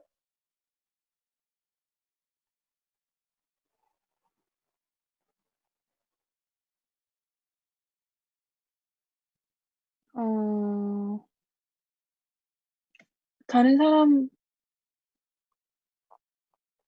네, 앞에서 다른, 말씀드렸는데 그 낮에는 성전에서 이제 공개적인 활동을 할 수 있는데 해가 네. 떨어지면은 암살하려는 분위기가 있기 때문에 예수님께서 이제 그 산에 숨어 계시는 겁니다. 예수님이 잡히신 날도 그 산에 계셨잖아요. 네, 그래서 그 예루살렘 동쪽에 이제 그 성전이 보이는 그 산에 이제 제자들과 숨어 있으면서 이제 앉아 계시는 것을 보게 됩니다. 그때 이제 제자들이 와서 조용히 묻습니다. 왜냐하면 자기들이 낮에 들었던 소리가 너무나 이렇게 충격적이기 때문이죠. 성전이 이렇게 그 멸망을 한다니까 얼마나 충격적이겠습니까? 그래서 물어봅니다. 3절에 보세요. 어느 때에 이런 일이 있겠사오며 또 주의 임하심과 세상 끝에는 무슨 징조가 있겠습니까? 이렇게 물어봅니다. 질문이 몇 개죠? 2개요. 와, 맞습니다. 이 질문이 2개예요. 네, 그래서 예수님께서는 2번 답을 하십니다. 근데 제자들이 물어볼 때는 하나의 의미로 물어보고 있는 거예요. 네, 그들의 세계관에 있어서는 성전이 파괴된다라는 것은 세상의 종말하고 같이 봤습니다. 네, 똑같이 봤어요. 근데 예수님께서는 질문을 듣고 이것을 분리시켜서 지금 이야기를 하는 거죠. 우리가 이제 뭐 가르칠 때 보면 학생들을 다 물어보잖아요. 그죠? 그러면은 그 의미를 갖다가 이제 하나의 질문을 해도 답하는 입장에서는 이 의미가 2개 있을 때는 2가지 답을 해주잖아요. 맞잖아요. 똑같은 겁니다. 제자들이 물어볼 때는 성전이 망하는 거하고 이 지구, 눈에 보이는 이 지구가 망하는 거하고 같은 의미로 지금 생각하고 물어봤는 거예요. 근데 예수님은 이 성전이 망하는 거하고 이 최종적인 종말, 예수님이 재림하고 시기를 다르게 보고 있는 겁니다. 그래서 2가지 답을 합니다. 그래서 4절부터 35절까지 까지는 보세요. 34절에 보면 이 세대가 지나가기 전에 이 일이 다 이루어지리라 이렇게 이야기하잖아요. 그죠? 이 세대는 뭐라고 했습니까? 30년이잖아요. 그죠? 한 세대가 30년이잖아요. 그러니까 지금까지 이제 4절에서 35절까지는 예수님 지금 말씀하신 이후로 30년 안에 일어날 것을 이야기하고 있는 겁니다. 그리고 36절에 보면은 그날과 그때, 이제 이때와 그때가 이제 다른 개념이잖아요. 그죠? 예, 그래서 36절부터 해서 25장 46절까지는 그날과 그때에 대해서 이야기를 하고 있습니다. 그러니까 우리가 말하는 최종적으로 주님 오시는 재림하실 날을 이제 이야기를 하고 있다는 겁니다. 그래서 이것은 이제 2가지 또 나눠서 지금 주님께서 답을 하고 있다는 것이죠. 이게 이제 이 내용을 갖다가 감람산 강화라고 합니다. 그러니까 감람산에서 주님께서 광화, 즉 가르쳐 주신 내용이다 이야기죠. 근데 이게 이제 예언적인 성격을 갖고 있습니다. 왜냐하면 앞으로 올 일에 대해서 예수님께서 예언을 하고 있지 않습니까? 이 내용이 마태복음에 있어요. 그리고 마가복음에 있어요. 누가복음에도 있습니다. 마태복음에는 24장이 있고 마가복음에는 13장이 있고 누가복음에는 21장에 그 내용이 있어요. 근데 요한복음에는 이 내용이 없습니다. 왜 없을까요? 예, 요한복음에는 요한계시록이 있지 않습니까? 예, 요한이 요한계시록을 썼잖아요. 그래서 이 감람산 강화의 내용하고 요한계시록에 있는 내용하고 같은 내용입니다. 네. 예, 그러면 한번 보도록 하겠습니다. 4절에서 8절까지의 내용은 설익은 기대에 대한 위험성에 대해서 이야기합니다. 여러 가지 어려움들이 올 것인데 난리와 소문이 있는데 이 아직 그 마지막이 아니다. 예, 그렇게 이야기를 하죠. 이제 소위 말하면 이제 우리 나라 세상이 좀 혼동스럽고 그 다음에 또 그렇게 할 때 보면 종말론자들이 생기지 않습니까? 그래서 뭐 학교도 안 가고 자기들끼리 이렇게 모여서 주님 오신다고 이제 기다리는 사람들이 있잖아요. 그렇게 될 수가 있다는 거죠. 난리와 혼동이 생기니까 사람들이 자기 생활을 안 하고 뭐 주님 오실 줄 알고 그냥 자기 일상을 포기하고 이 집단적인 이상한 행동을 할 수 있다는 거죠. 그러나 주님께서 아직 때가 아니다. 설익은 기대감 때문에 일상을 포기해서는 안 된다. 그 이야기를 하고 있습니다. 그래서 미혹받지 않도록 조심하라 하죠. 아직 때가 6절을 보면 난리와 소문이 듣겠으나 너희가 삼가 두려워하지 말라. 이런 일이 있나요? 아직 끝이 아니니라 이야기합니다. 그리고 이 이제 감람산 강화를 좀 자세하게 알고 싶으면 요한계시록을 갖다 공부하시면은 그 내용을 좀 더 자세하게 알 수 있습니다. 민족과 민족, 나라가 서로 대적하고 곳곳에서 기근과 이제 지진이 있을 것이다 라고 합니다. 그 당시 이제 AD 이제 60년, 그러니까 70년 사이에 이런 혼돈, 그 나라와 그러니까 전쟁이 있었어요. 전쟁이 생기고 또 전쟁으로 인해 기근과 어려움들이 나타나게 됩니다. 그때 일어날 일들을 이야기를 주님께서 말씀을 하고 있죠. 그게 이제 끝이 아니고 시작이다. 그런 거죠. 그리고 이제 역사적으로 보면 어떤 일이 생기냐면 이제 이 예수님이 가르쳐 준 내용을 이제 성도들이 교회 기독교인들이 들었잖아요. 그죠? 그래서 이제 실제로 이제 그 이스라엘과 로마가 이제 전쟁이 일어납니다. 그때 기독교인, 그러니까 유대인 기독교인들은 이 내용을, 이 전쟁이 일어나기 전에 이런 혼동스러운 상황이 생길 때 하나님의 말씀을 믿고 요단강이 있잖아요. 그죠? 요단강을 건너가면 텔라라는 이 도시가 있어요. 그 국제도시입니다. 그곳으로 다 피신을 하게 됩니다. 그리고 로마에 의해서 이제 온 그 이스라엘이 다 초토화가 돼요. 예, 그리고 망하게 됩니다. 그렇지만은 불신 유대인들은 그때 심판을 받아서 이제 더 이상 그 기독교를 박해하는 일이 없어져요. 세를 잃어버립니다. 그렇지만은 그 펠라에 그 피신했던 그 기독교인들은 다 살아남습니다. 하나님의 말씀을 듣고 이해하고 살아남아서 이제 그 이후로 기독교가 더욱더 확산이 되는 그런 일들이 일어나게 되죠. 그래서 이 시대, 그 시대에, 가까운 시대에 있을 그 어려움들을 그 주님께서 예언하시고 그 성도들이 다 이해를 하고 그렇게 이제 피신함으로 살아남고 불신 유대인들의 심판을 받는 그런 일이 있었다라는 겁니다. 그리고 이제 9절에서 12절까지는 그 제자들이 겪게 되는 비판과 미움들이 있다라는 겁니다. 예. 그리고 이제 끝까지 사랑이 싣게 되고 끝까지 견디는 자가 구원을 얻으리라 이렇게 이야기합니다. 그러니까 고난과 어려움들이 오면은 사람들이 사랑이 식어지는 게 사실입니다. 그러나 그때는 견뎌야 되죠. 지금도 어떻게 보면 코로나 시대를 인하여 참 어려운 시대를 살고 있지 않습니까? 우리가 이제 그 교인들도 이제 예배 마치고 같이 교제도 하고 그래야 사랑이 참 이렇게 활성화되는데 우리 한국 교회는 요새 같이 밥도 못 먹고 또 커피도 못 마시고 그렇게 하니까 사랑이 점점 식어가고 있는 그런 안타까움이 있습니다. 그러나 끝까지 견뎌야 된다라는 겁니다. 그 견디는 자가 구원을 받는 거죠. 그러니까 어려움들이 왔을 때 약한 자들이 이제 떨어져 나가게 되고 또 믿지 않는 자들은 그러니까 예수 그리스도를 인격적으로 바르게 영접하지 않고 관계를 형성하지 않는 사람은 떨어지게 되는 그런 안타까움들이 있습니다. 그러나 끝까지 견디는 자는 또 주님께서 끝까지 붙드는 자는 구원을 얻게 되는 것을 보게 되지요. 그래서 시험이 올 때 이제 알곡과 가라지가 이제 분명하게 이렇게 구별이 됩니다. 근데 또 떨어져 나가는 사람은 뭐 다 가라지다 하라고 버려두면 안 되겠죠. 우리가 연약해서 떨어져 나가는 경우도 있고 원래 생명이 없어서 떨어져 나가는 경우도 있겠죠. 그래서 우리가 구별이 안 돼요. 그래서 우리는 이제 어쨌든 간에 설득시키고 교회 오도록 이렇게 건면하고 그런 노력과 수고는 끊임없이 해야 됩니다. 사랑이 식지 않도록 노력을 해야 되겠죠. 그래서 참고 견디고 그런 자가 구원을 얻게 될 것이다 라고 이야기합니다.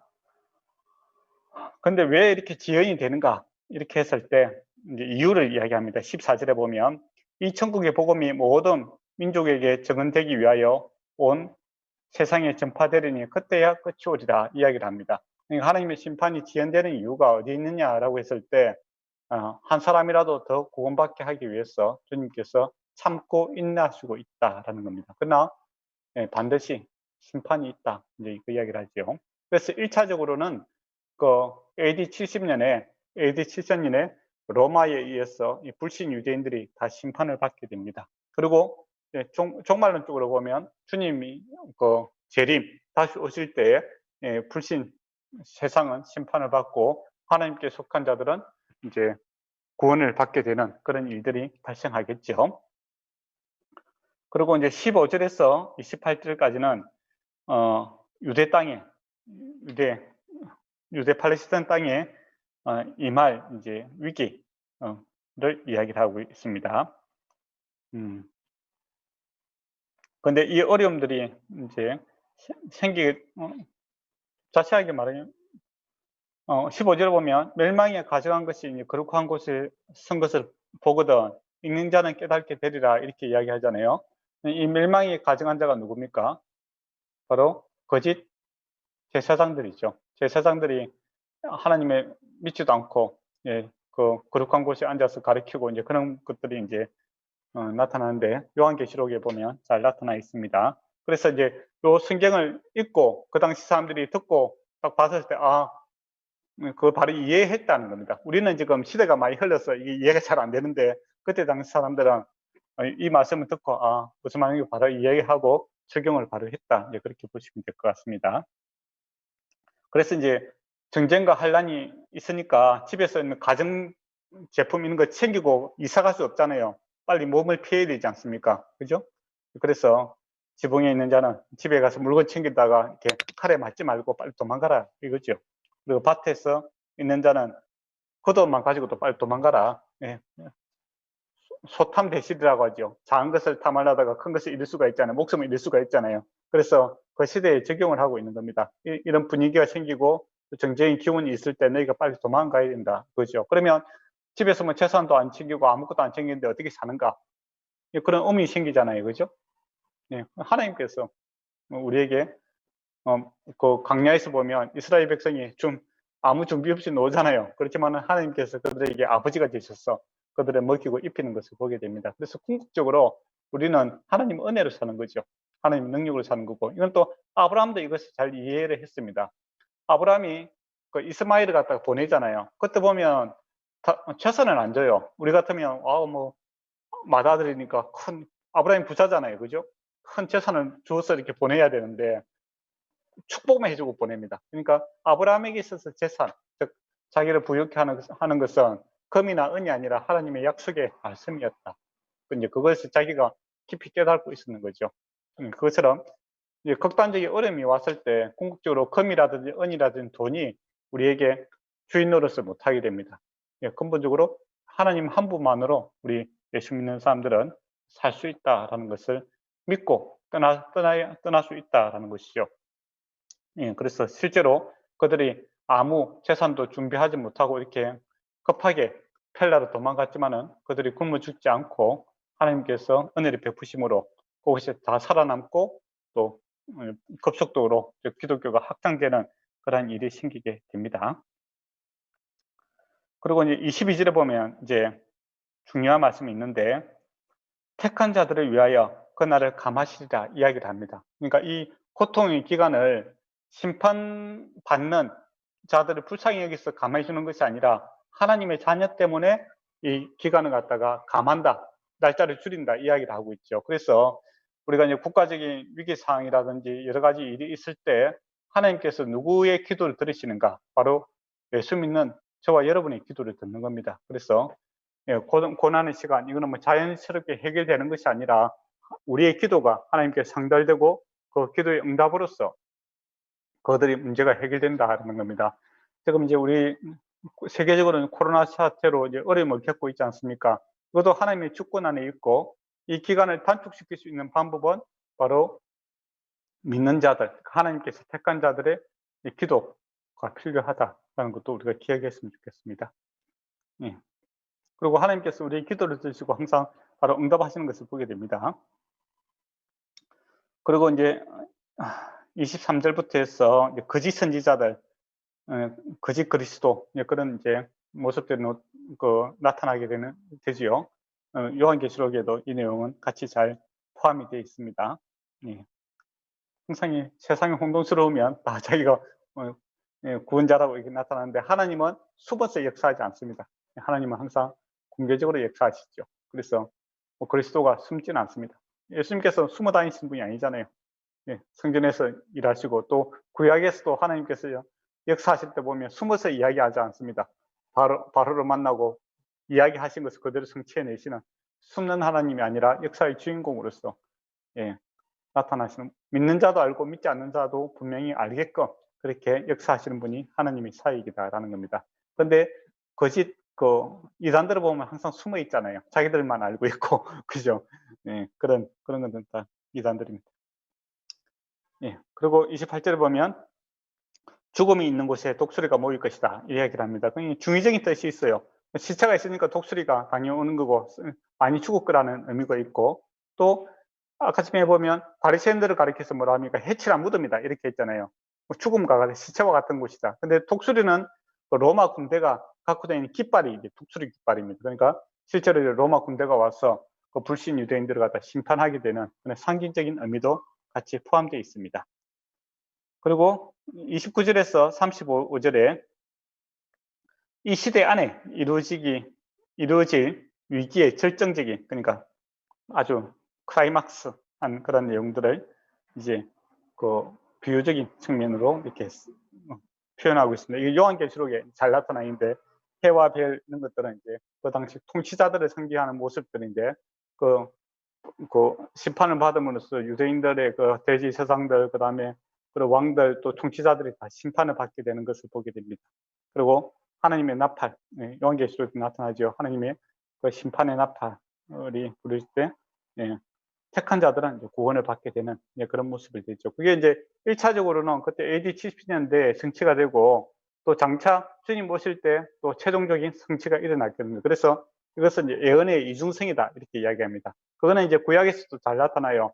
아까 사가랴에게 이야기했던 내용이 예수 그리스도 안에 성취가 되고 또 다윗에게 이야기했던 것이 다윗의 때에서 성취가 되고 또 예수 그리스도 안에서 성취가 되는 그런 예언의 이제 이중성이죠. 그래서 주님의 그 심판, 최종적인 심판은 주님이 재림 때 일어나겠죠. 그러나 역사 속에서도 주님께서 반복적으로 하나님의 심판과 구원이 계속 일어나고 있는 것도 사실입니다.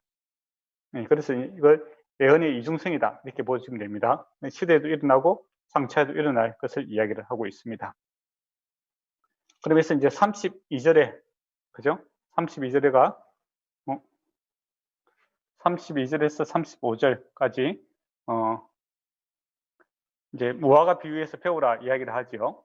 네. 무화과를 자연 현상 아닙니까? 그것처럼 하나님 말씀이 반드시 이렇게 성취될 것을 이야기를 합니다.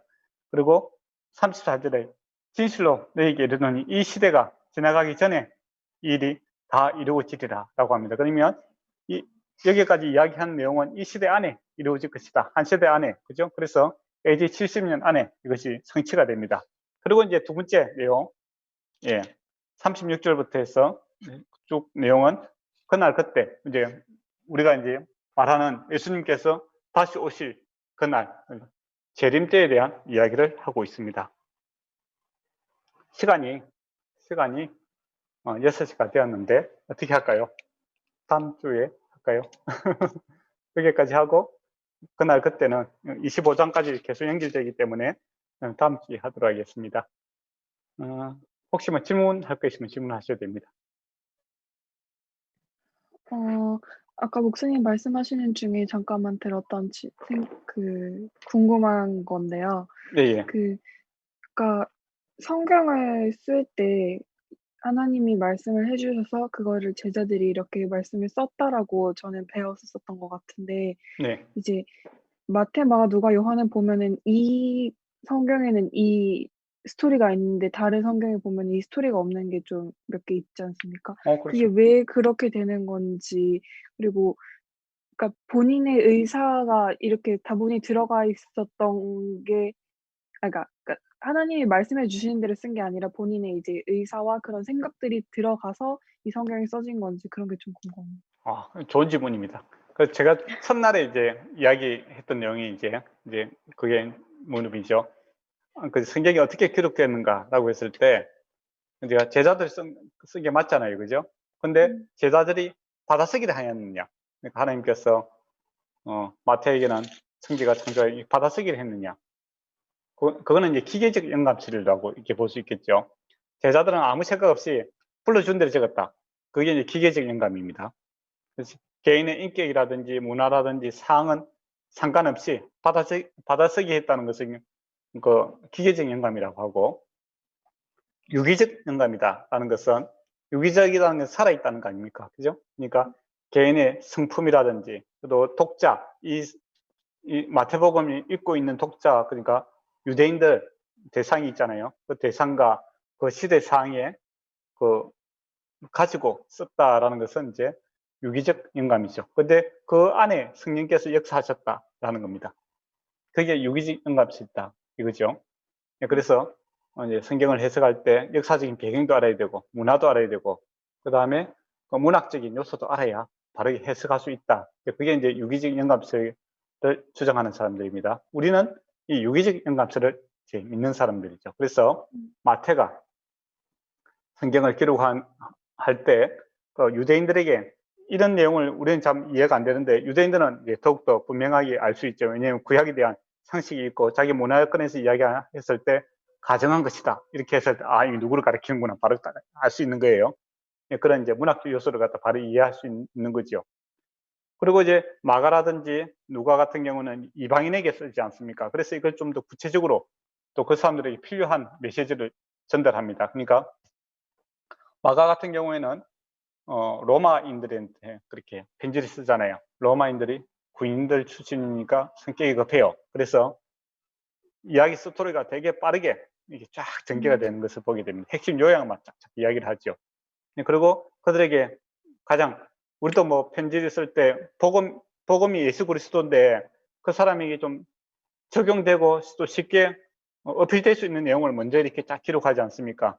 예, 그래서 이제 그런 이제 그 시대 사항이 이렇게 반영이 되어 있죠. 그래서 마태, 마가, 누가, 요한이 이렇게 내용이 예, 같은 내용이지만은 여러 가지 관점에서 이렇게 이야기가 되고 있습니다. 그리고 이제 감람산 강화 같은 경우에도 요한이 요한계시록을 쓰기 때문에 굳이 같은 내용을 중복할 필요는 없잖아요. 예, 그래서 그 내용이 좀 빠져 있는 거죠. 네.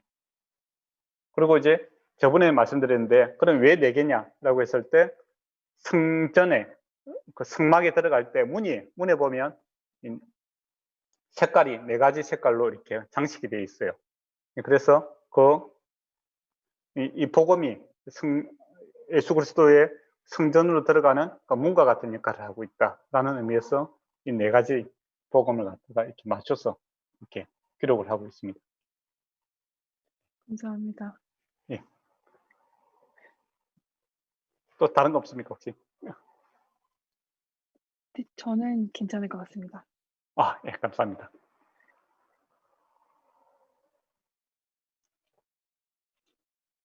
아키 사모님도 오늘 또